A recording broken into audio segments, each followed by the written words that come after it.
All right, so today we're diving into a really provocative idea from the book Awareness. And it's an idea that, honestly, it kind of shakes up everything we think we know about just being alive. So let me ask you something.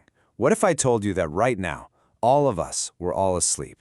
And no, I don't mean dreaming in your bed. I'm talking about a deep spiritual slumber, a state we could spend our entire lives in without ever, not once, knowing what it feels like to be truly, fully awake.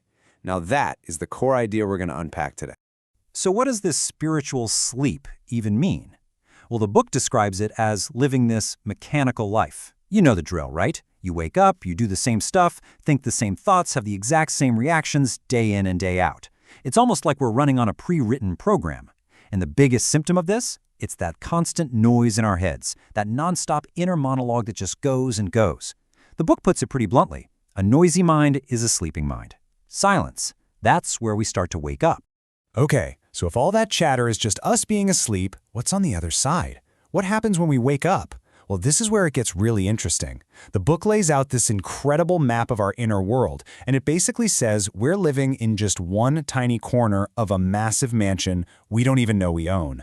So picture your consciousness like a huge multi-story building, okay? Down in the basement, that's your unconscious mind. That's where all the repressed fears, secret desires, all that primal stuff is tucked away. Then you've got the ground floor. That's our conscious mind, our little everyday world where we think and make decisions. And honestly, most of us spend our entire lives just on this ground floor, thinking that's the whole building. But here's the thing. Above us, there are these amazing upper floors, just waiting.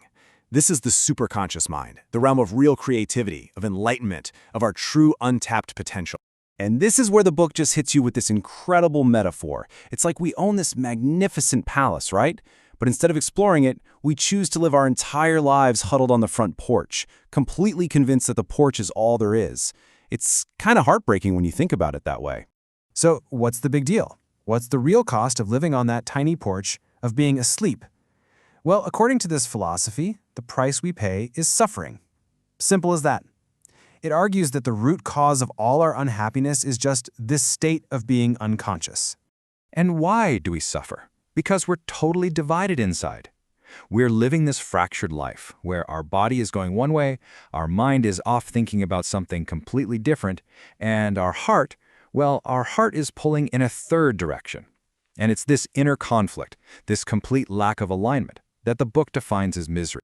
So how do we deal with all this inner misery? The book says we basically have two options. On the one hand, there's the hard path. That's awareness. That's where you face your suffering head on. It's like climbing a mountain. It takes effort. Then, on the other hand, there are what the book calls the cheap paths. These are all about numbness, anything to avoid the pain through distraction. And yeah, this includes things like intoxicants, and this is a pretty controversial claim in the book, it also suggests that some forms of dogmatic, organized religion can act as a kind of spiritual painkiller, keeping people from doing the real inner work by giving them beliefs and rituals to focus on instead. Okay, so we've laid out the problem. We've mapped our inner world. We've even looked at the so-called false cures. So what's the real solution? How do we actually wake up? And the answer, according to the book, is surprisingly simple. It's not some complicated technique. It's the art of what's called Sakshi Bhav, which basically means becoming a witness.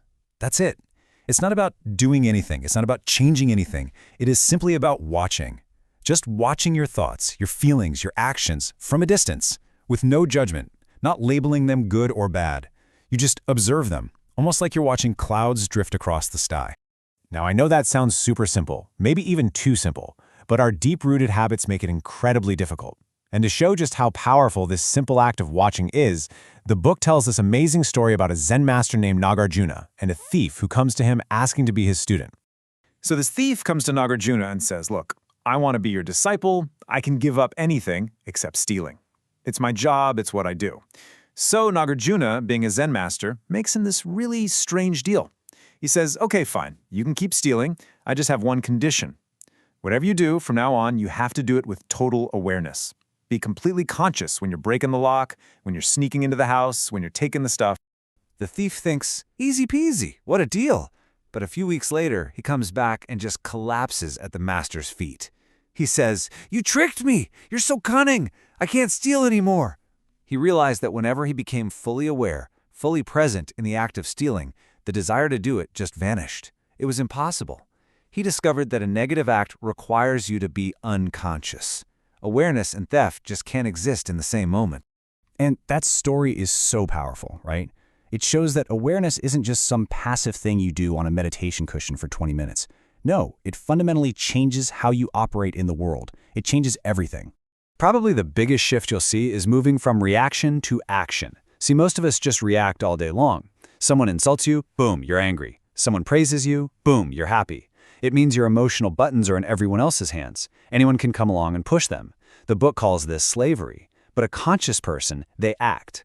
They still feel the trigger, that flash of anger, but because they're watching it, they don't become it. There's a space, and in that space, they get to choose how to respond. Now that is freedom. And there's a perfect story about this with the Buddha. Some guy comes up and just unloads on him, insulting him like crazy.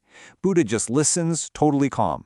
When the man finally runs out of steam, Buddha asks him a simple question. If you bring a gift to someone and they don't accept it, who does the gift belong to? And the man says, well, it belongs to me, of course. And Buddha just smiles and says, exactly. And I do not accept your insults. See? He wasn't reacting. He was acting from a place of total conscious choice. Here's another really cool distinction the book makes, the difference between character and consciousness. It says character is like a suit of armor. It's a rigid set of rules and morals that society gives you. It's like a photograph. It's fixed. It's from the past. Consciousness, though, is like a mirror. A mirror doesn't have its own image, right? It's just empty. It simply reflects on whatever's in front of it, right now, in this moment, without any judgment. Living from consciousness means you respond to life as it is, not based on some old pre-programmed rules. So, to kind of wrap this all up, the book leaves us with one last powerful metaphor. It says that inside each of us, there's a marketplace. This is the edge, the periphery of our being. It's where all the noise is, the thoughts, the worries, the ambitions, the constant hustle and bustle. But deeper inside, we also have a silent temple.